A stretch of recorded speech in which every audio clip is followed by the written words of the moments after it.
Yan, tapos na namang mamalengke. Dito na kami sa bahay, guys.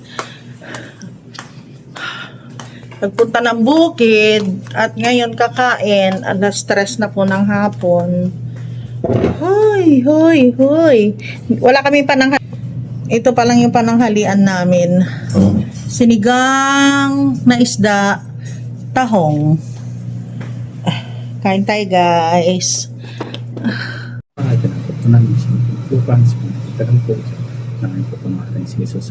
Amen. Wow. Sarapan.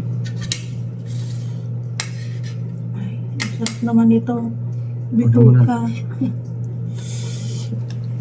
Wow. Wow, solid. Wow. Siya kasi naghiwa. Kawawa naman yung buntot.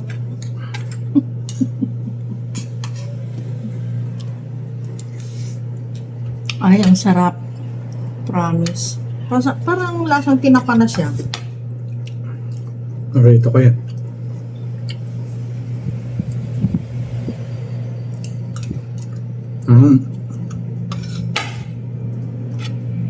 Ito.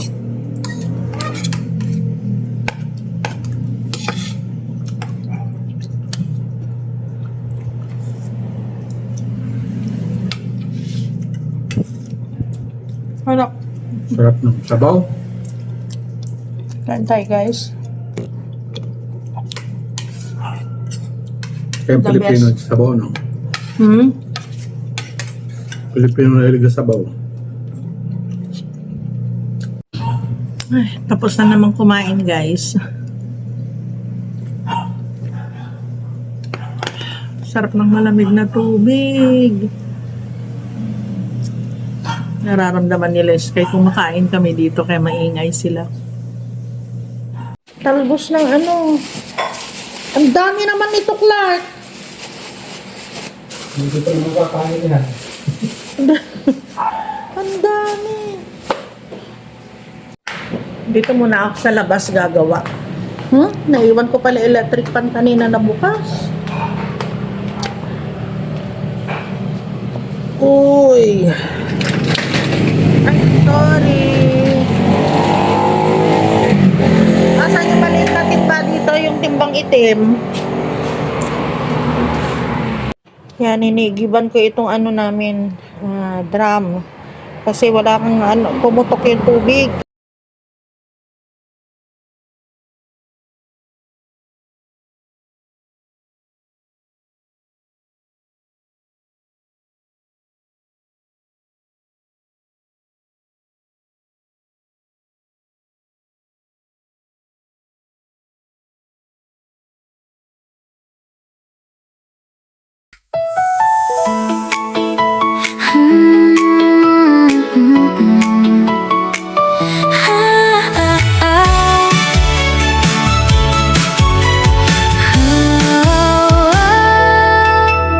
Sa bawat araw may bagong kwento. Simpleng buhay pero masayang totoo. Lutong bahay na puno ng pagmamahal at mga pangarap na hindi maglalaho kailanman. Sa Dubai, UAE nagsimula hanggang San Antonio, Kuya po ang saya. Pa-travel hanggang Bicol na maganda. Kasama ka sa bawat ala-ala tawa. Kamera ay bukas, buhay ay gumagalaw. Bawat sandali ay may kulay at ilaw. Kahit saan man mapunta, good vibes lang ang dala. Love lays love, tara na't sumama sa kwento ng buhay na puno ng ligaya. My life is unique and beautiful. Bawat araw ay wonderful. Cooking, travel, memories to share. Kasama ka saan man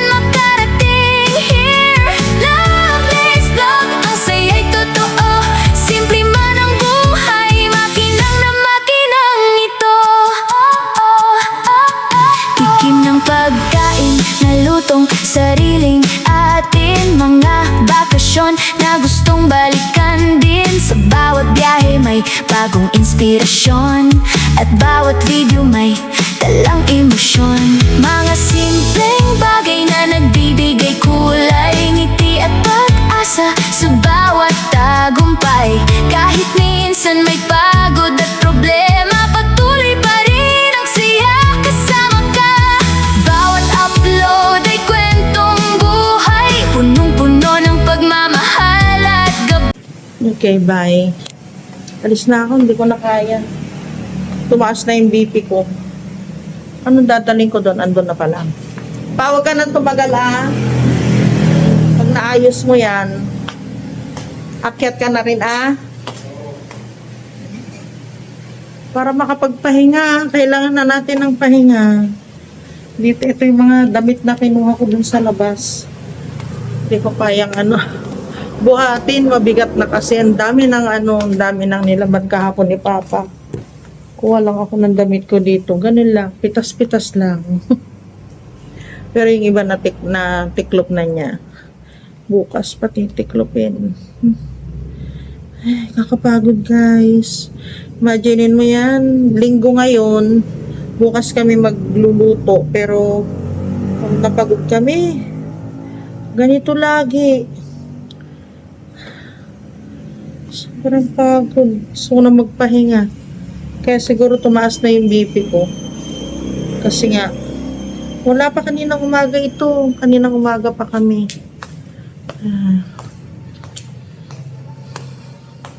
Namalengke, nagsundo, namalengke, diretso sa trabaho. Ay, hirap talaga. Hirap ng Ay, Clark, nakasara. Nailak.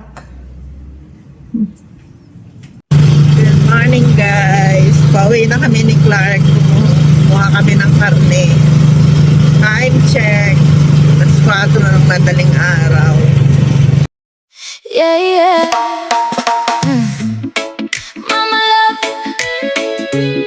ang pambansang mama. Love, love, no hate, no bash, 'cause life is beautiful. Yeah.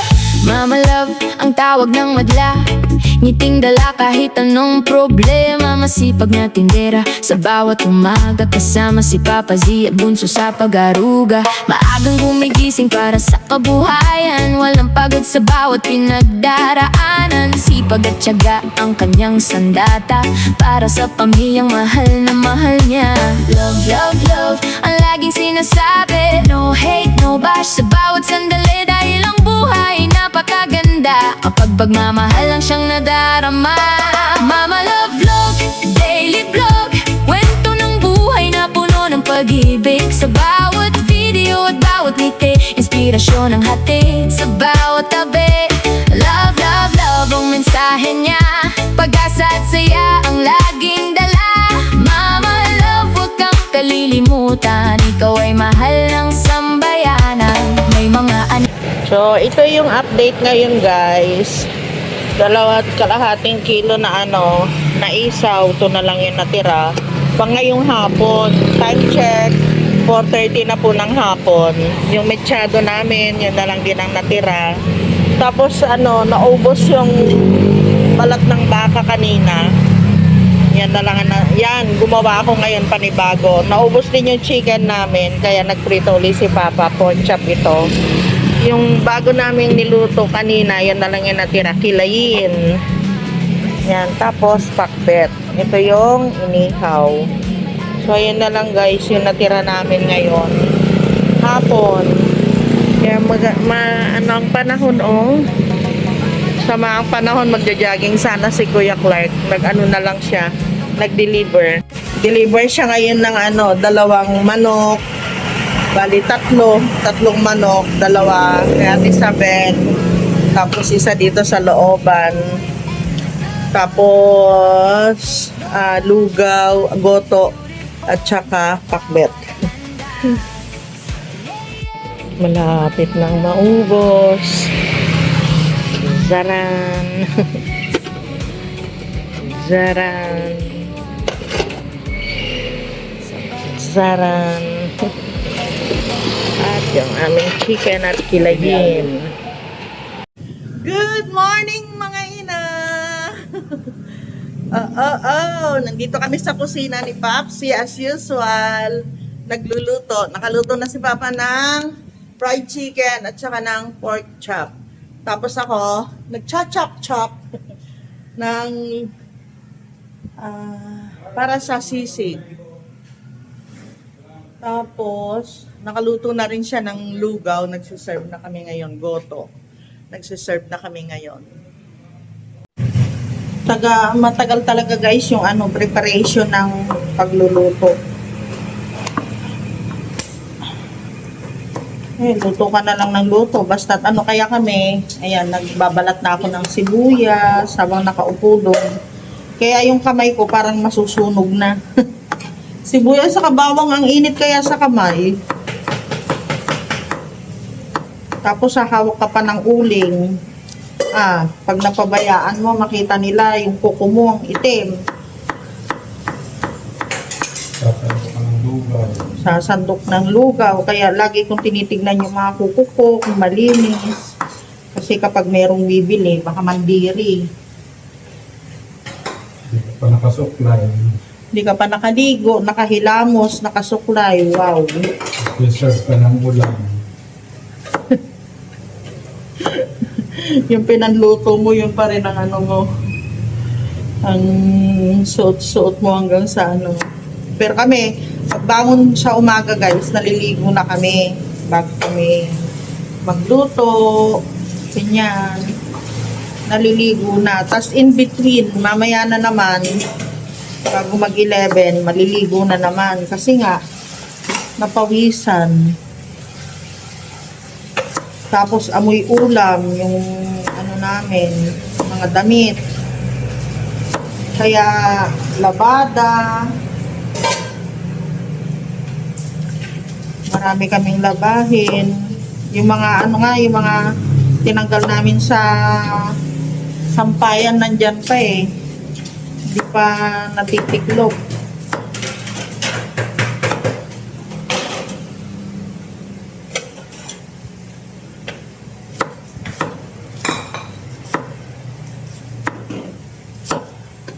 Kaya mahirap talaga ang may kantin. Kailangan talaga may kasama. Pero sa ngayon, hindi pa po pwede dahil hindi pa naman ganun kalakas. Pero malapit na guys. Soon. Mangailangan na kami ng helper. Mga tagahugas, ganyan. Ang hirap kasi magluto dun sa okay lang sana eh. Gusto ko dun sa garahe magluto kaso walang tubig. Nahihirapan ako. Kaya dito ako nagluluto ngayon kay Papa sa loob. Tapos ka na? Lutuin ko muna itong broccoli. Lutuin ko yung Yung apay. yung pan. Wala si Papa. Kumuha siya ng gamot namin. Tapos namalengke, hindi na ako sumama. Kasi hindi ko magalaw itong kusina. Kung nandito siya, ayaw niyang pinapagalaw.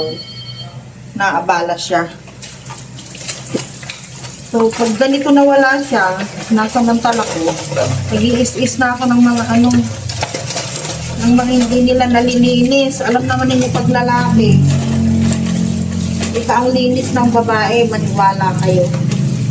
Iba din ang linis ng lalaki, kahit naglilinis sila, iba yung linis natin. Is ko na, inis-isan ko itong gilid dito. Ay, naku. Diyos mio. Ay. Pinlorok, inis-isan. Wala, hugas lang sila ng hugas. Wala na. Wala nang walang linis-linis. Luto. Luto lang sila ng luto. Si Papa. Pagod na rin siya kung gagawin pa niya lahat yan. Kawawa naman. Ay! Sorry naman. Ayan. Pag meron naman akong panahon, eto, ganyan. Yun nga lang, hindi na ako nakapahinga. Break time namin ngayon, dapat pahinga namin yun. Pahinga na namin. Time check guys, mag-aalas 3 na po ng hapon. So nakalinis na ako dito sa sa kusina namin, lalong-lalo na yung sahig. Ayan siya. Super linis yung ginawa ko. Pero yung table, hindi ko pa natapos. Ayan na. Malinis na malinis. Pati yung mga gagamitin uli namin, ayun, nakataob na. Dito na rin si Papa, kadarating lang niya. Hindi pala ako nakakuha ng tubig ko. Okay na, mamaya na lang. Halika na pa, isang oras na lang yung pahinga natin. We will try to sleep.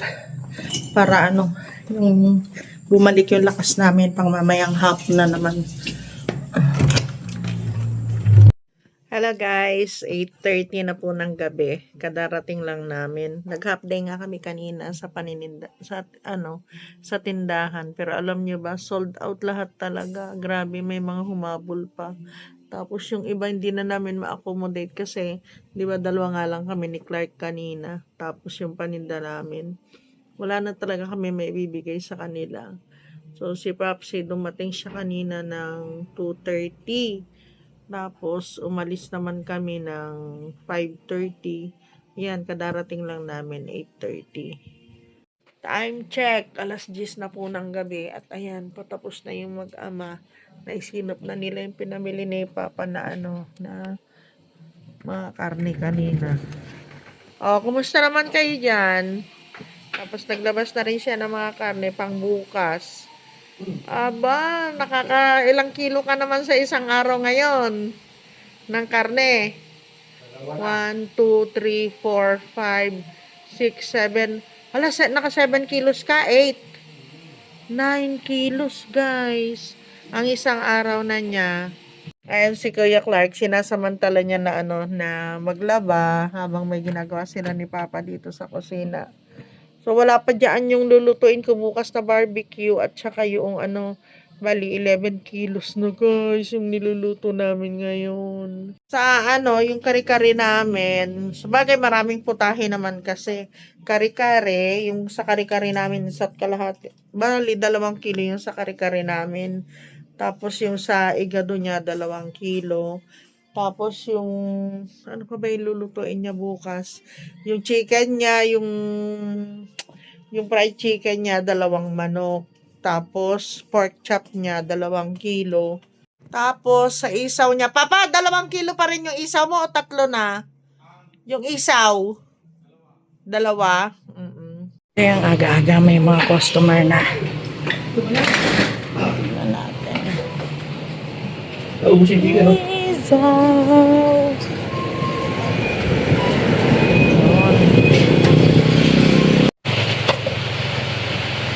O diba? Pa-order agad. Agad-agad.